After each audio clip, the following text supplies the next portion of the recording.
Well, here I am. Hi, friends. Welcome to What If Wednesday. It's Mindy Odlin, and I'm excited to connect with you this week and every week. I thought I'd connect with you here live streaming just because I love engaging with you. So, hoping that you're around. You can pop in, you can say hi, share your comments, share your ideas, share your wins.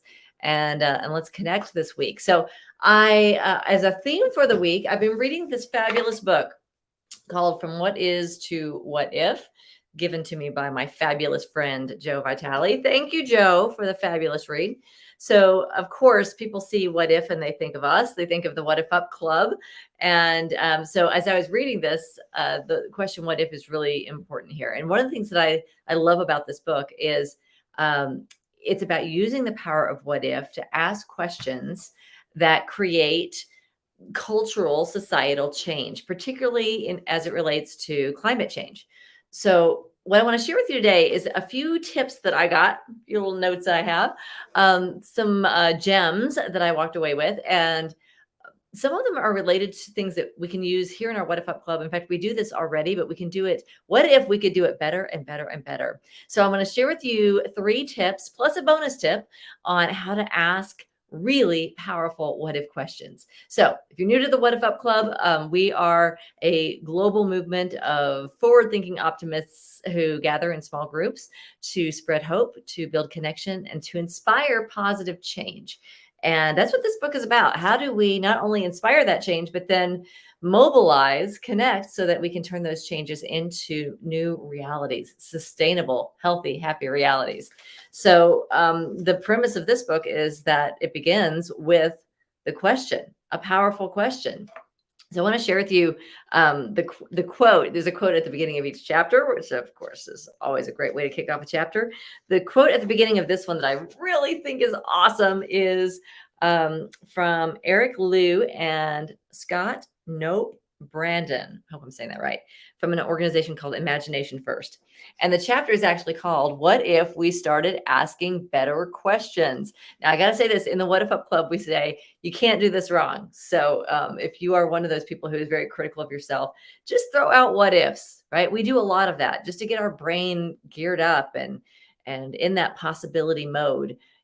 Ideas come from ideas. So just start where you are and don't worry about, is my idea the best possible what if you've been what if upping for a while and you're like, I want to get really good at this, I want to really hone in my what if questions, you're going to love some of these tips I want to share with you today. So the quote that he uses to start off this chapter is, it's time for our society to get going on an intentional, dedicated, systemic effort to up our imagination quotient. The real IQ is imagination, the real IQ, and to do it at work, at home, in school, at play, and in our community life. So this is about upping our IQ, our imagination quotient, which I think is so cool. So what they start with here is a story about something that happened in the UK. The author is in the UK, and it started with a powerful question in a town. I don't know how big the town was, but the town was an urban area, and they had a bus depot that was sort of at the center of the town. And so the buses would come and go, and there's lots of traffic and fumes, and not exactly a place you'd want to hang out at the bus depot, right? Just because there's a lot of traffic and things. But they came up with this idea, like, what if, in looking at their town, what if they created a circle in that circle space where the buses turned around? What if that was the village green? Like, what if that was the center of town and they made it a green space? So that was the what if that they began with. And so, obviously, when you have a big idea like that, it's like, well, how do you turn that into a reality? Like, there's plenty of people who say, well, that's impossible. That's the bus depot. How could you possibly do that?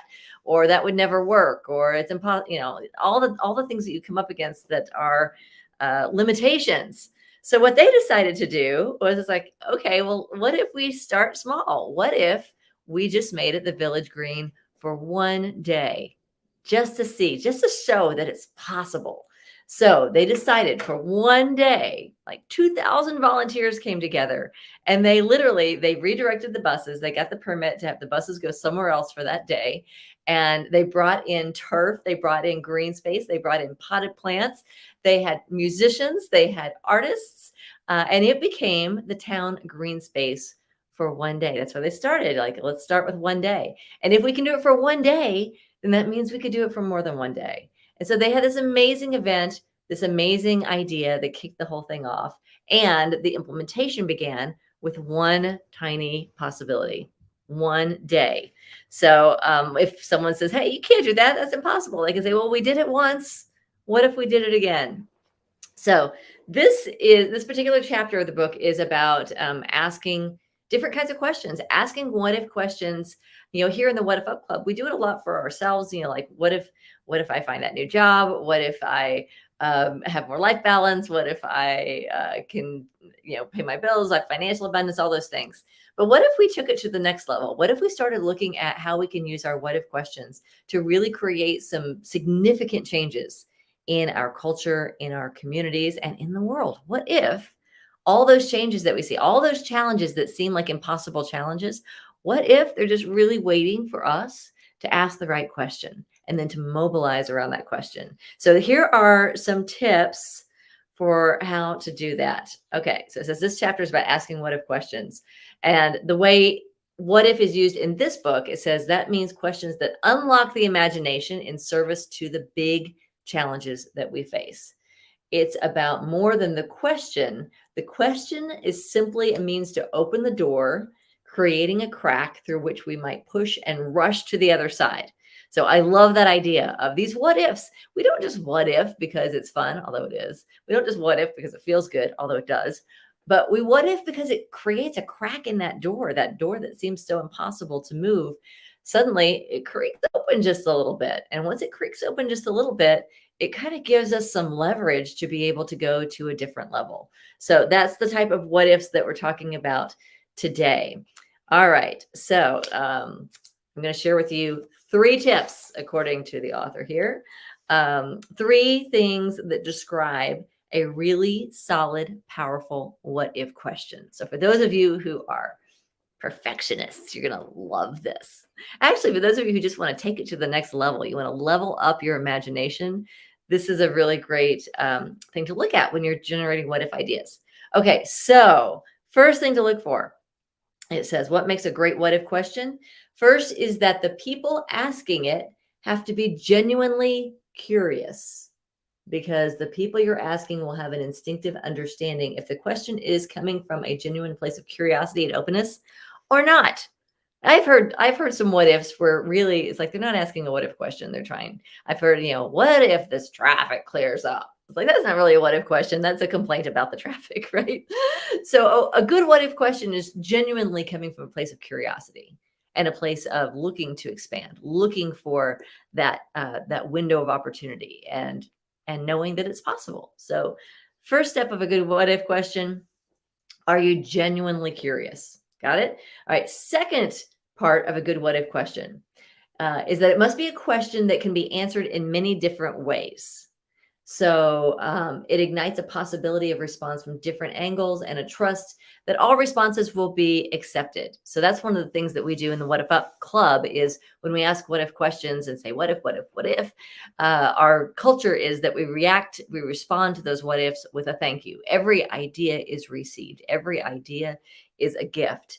So the second piece of a good what if question here is that it is a what if question that has many different ways you can answer it. And not all of those are ours to do, but it's great to look at it from all those different perspectives. So does your what if question allow for many different perspectives and how we could answer that? And the third thing it says is that it should offer a sideways look at something that triggers a moment of pause, like lifting a curtain. And it's a glimpse of something that you can step into. So a really good what if question gives us a glimpse of what's possible that may not be our current reality, but it may be something that we could mobilize and move into. So those are the 3 steps. Now, it also gives a sort of a bonus thing to look for. And this might seem sort of ironic or contradictory, but it says one of the things that makes for a really good what if question is there is a level of limitation surrounding it. There is a level of constraint. There is a level of, well, I can't do this and I can't do this, but what if we could do that? Right. And the idea is that when you're creating, that constraint and limitation and challenge, all those things actually are really great for stimulating the imagination. It's, when you have a blank canvas, it can be anything, but when you have some parameters around it, sometimes it gets us thinking in new and creative ways. For example, one of the games that I used to play with my daughter back during the pandemic, when we were always like looking for things to do to pass the time, she had this little book and she would say, Mom, give me what'd she call it? A scribble. Give me a scribble.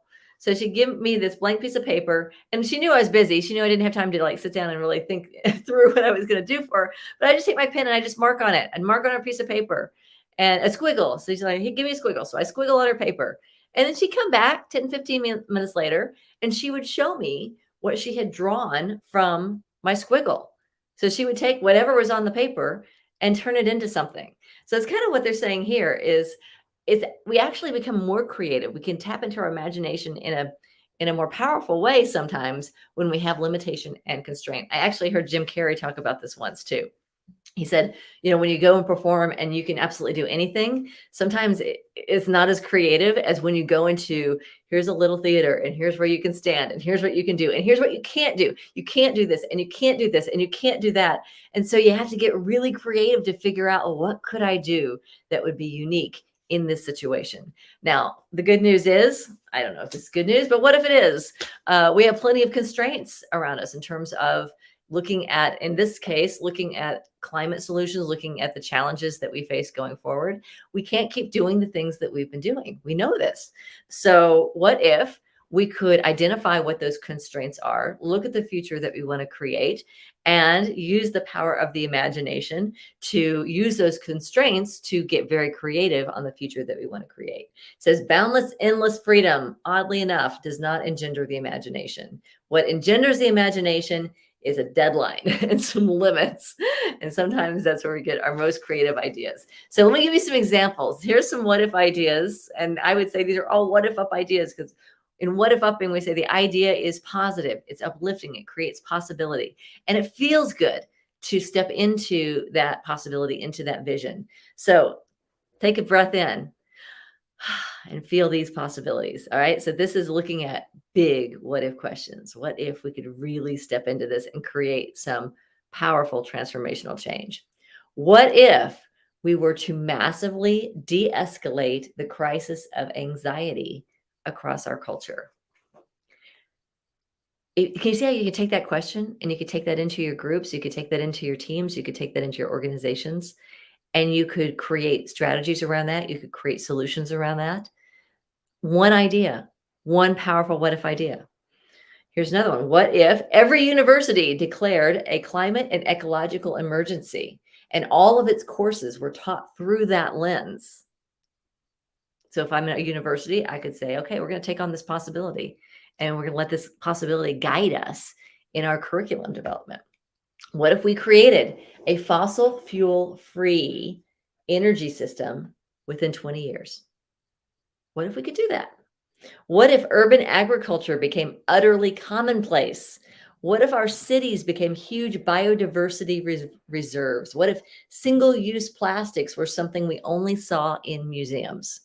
So those are some examples of some really big what if questions. So this week, the challenge is, if you are up for it, is to generate your own really big what if possibilities. What's a possibility you could take into your organization, into your church, into your home, into your businesses? What's a possibility that you would think maybe I could mobilize around this, a small group? Maybe I can mobilize my family, my friends, my community around this kind of an idea. Share the idea in our community, and we can create some solutions for it. Like, what if we take one idea? Let's see. I don't know. I'll throw one out there this week. Maybe I'll throw one out every day. What if we take one of these ideas and just generate, well, here's what we could do. We could do this. We could do this. What if we tried that? What if we did this? What if we did that? And notice where you feel inspired. So thank you, Rob Hopkins, for your book, From What Is to What If, Unleashing the Power of Imagination to Create the Future That We Want.